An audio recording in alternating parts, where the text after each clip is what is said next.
Kırgız eli sıyıktанат. Halk Osman özü şu Kırgızdın atağın dаңқын çıkartan akınların biri. Көп dramalarda şu Halk Osman oşalarını kotorgan.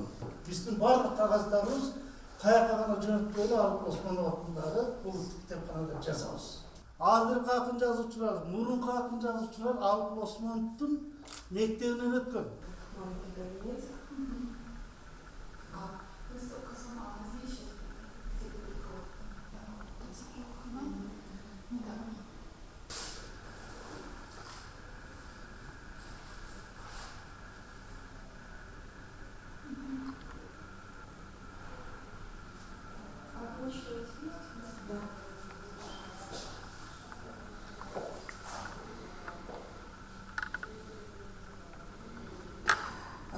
А это, где он родился, Панфиловский район, там Арандон музей.